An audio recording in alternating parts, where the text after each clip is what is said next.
Morning sir. Good morning students. Sir ये बार बार strike होना उचित है क्या स्टूडेंट्स के लिए?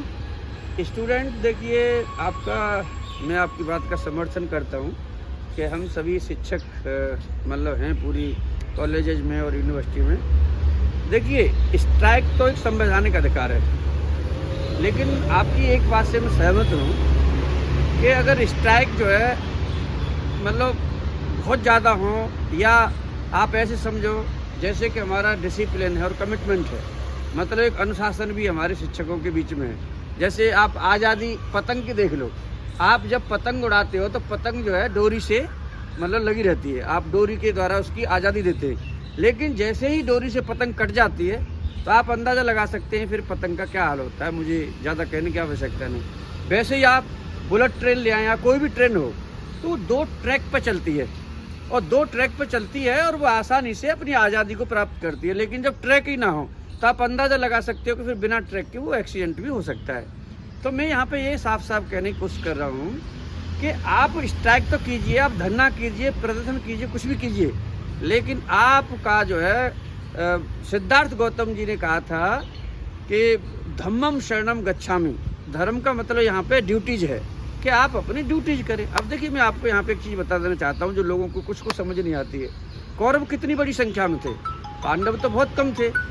तो ऐसी सिचुएशन में जो है जो कौरवों की हार हुई और पांडवों की जीत हुई, तो ऐसे ही जो है ना हमें कोई ऐसा नहीं निर्णय लेना चाहिए जिससे कि हमें नैतिक रूप से हमें कमज़ोर करता हो। हाँ, मैं कहता हूँ आप कीजिए ना, आप कीजिए हड़ताल, आप कीजिए कि जब तक हम स्ट्राइक करेंगे, जब तक हड़ताल करेंगे, एक पैसा नहीं लेंगे। अब आप बताइए, एक तरफ तो आप खजाने से पैसा ले रहे हैं और दूसरी तरफ आप स्ट्राइक कर रहे हैं, आप दोनों चीज़ कैसे चल सकती हैं?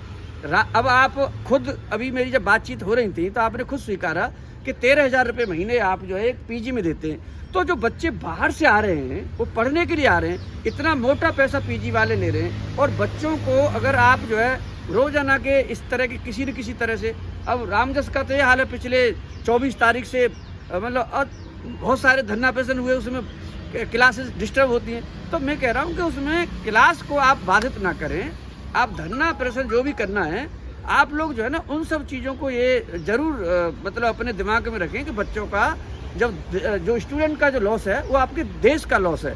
तो मेरे हिसाब से आप जो है, मैं कॉलेज प्रशासन से, दिल्ली यूनिवर्सिटी प्रशासन से भी कहना चाहूँगा, ऐसी क्या मजबूरी है कि नो वर्क नो पे नहीं लगा सकते हैं। दादा रामकिशन पूनिया साहब थे, उन्होंने एक मतलब 1900 के दशक में बहुत बड़ा आंदोलन किया था, उनके पास में बहुत शिक्षक थे जो हमारी यूनियन है।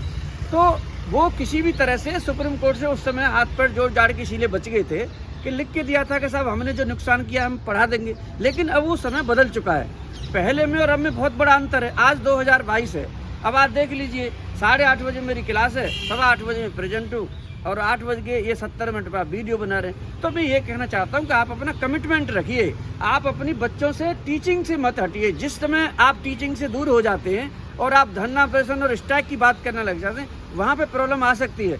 तो मेरा मानना यह है कि आप जो भी कुछ करें आप नैतिक रूप से ताकतवर बने, कीजिए, आप दीजिए कॉल, बिल्कुल चक्का जाम कीजिए, आप बोलिए कि हमें इतने दिन की सैलरी नहीं चाहिए, और उतने दिन की जो सैलरी है उसका एक फंड बनाया जाए, और जो गरीब बच्चे हैं उनकी फीस में मतलब एडजस्ट किया जाए, या मतलब कोई रिसर्च के लिए वो इस्तेमाल हो। तो दोनों काम नहीं चलेंगे, आप पैसा भी उठाते रहें कॉलेज और यूनिवर्सिटी से और आप स्ट्राइक भी करते रहें। तो और दूसरी चीज़ है, इश्यूज हैं, आप बताइए जो संविधान के द्वारा जो इस्टेब्लिश्ड रूल्स एंड रेगुलेशंस हैं, जो प्रोसेस है, वहाँ पे तो अब आपने कहा कि जी ओपन इंटरव्यू होगा, तो ओपन इंटरव्यू होगा तो उसमें डिस्प्लेसमेंट तो फिर कोई रोक नहीं सकता। अदरवाइज तो आप सरकार से बोलिए कि ऑर्डिनेंस लाएं, जो पढ़ा रहे हैं उनको परमानेंट सबको कर दिया जाए बिना इंटरव्यू। और उसके आप यूपीएससी एग्जामिनेशन में जो बच्चा पास करके जाता है, आप ये समझिए कि सबके अपॉइंटमेंट हो जाते हैं, वहाँ पे तो कोई हंगामा नहीं होता है। तो ये आप ये समझिए कि जो कुछ मतलब इस तरह का माहौल जब बना दिया जाता है, जब हमारे शिक्षक युवा साथियों को एक दूसरे ट्रैक पे समझाने की कोशिश की जाती है, तो उससे हम शिक्षकों का समाज में फिर क्या स्थान होगा, इसके बारे में भी आपको विचार करना चाहिए। तो मेरे हिसाब से धरना प्रदर्शन स्ट्राइक ये सब संवैधानिक अधिकार हैं, लेकिन आपको ये भी ध्यान रखना चाहिए कि आप ऐसा करें जो नैतिक रूप से हो। अगर आपको करना ही है तो आप अपनी सैलरी सेक्रीफाइस करें और जेन्युइन इश्यू के लिए लड़ें। अदरवाइज तो कोई ऑर्डिनेंस सरकार लाए, लेकिन रोज रोज जो है ना ये कभी धरना कभी, अच्छा संडे है आप संडे को कीजिए, 4 बजे के बाद क्लास हो जाती, जब कीजिए। आपको मतलब क्लास के टाइम पे सारे काम क्यों होते हैं? बच्चों को ही ठेस पहुंचा के, बच्चों को ही नुकसान करके क्या इस राष्ट्र को विकास करना चाहते हैं? क्या इस देश को बचाना चाहते हैं? तो मेरी आपसे प्रार्थना है, मतलब बहुत ही मतलब इस संबंध में ये सही बात है कि भाई जो पढ़ा रहे होते हैं अगर उनका भी कहीं मतलब होता है तो उसमें इन सब का आंसर था। आप टीचर जी के आने का और जाने का टाइम ही अगर नोट कर लेते हैं ना पिछले 10 सालों में, तो 50% तो परमानेंट का टीचरों का प्रमोशन नहीं होता और 50% ही जो है आपके एडहॉक टीचरों का कोई हिसाब किताब नहीं। उनको बर्बाद कैसे किया? वो एब्जॉर्प्शन मार्च ऑन एब्जॉर्प्शन, और एब्जॉर्प्शन भी हुआ नहीं तो दुख तो है। और दूसरा चीज जो प्रमोशन की बात है वो मतलब मिले, लेकिन कोई है ही नहीं ना, कोई सिस्टम ही नहीं है। मतलब जो डिसिप्लिन और कमिटमेंट होना चाहिए उसकी ओर आपको आना ही होगा अगर अपने राष्ट्र को विकसित करना। नहीं तो मैं आपको बता देता हूँ, ये प्राइवेटाइजेशन करने का एक मतलब बहुत बड़ा सरकार तो छोड़िए, हम खुद ही कह रहे हैं कि जी प्राइवेटाइज करिए। जब आप पढ़ाएंगे नहीं, क्लास में नहीं होंगे, आज के 15-20 साल के बाद में जो हाल आपके सरकारी स्कूलों का है वही हाल आपका गवर्नमेंट फंडेड हायर एजुकेशन का हो जाएगा। तो मैं शिक्षक महोदय से ये कहना चाहता हूँ कि आगे चलें लेकिन संभल के, क्योंकि समय जो है समय के अनुसार सब कुछ होता है और किसी मतलब समय परिवर्तनशील है, तो हमें भी एक परिवर्तनशील होना चाहिए। अपने दायित्वों का निर्वहन करते हुए हमें आगे बढ़ना चाहिए। इन्हीं शब्दों के साथ धन्यवाद। Thank you. Thank you sir. Thank you.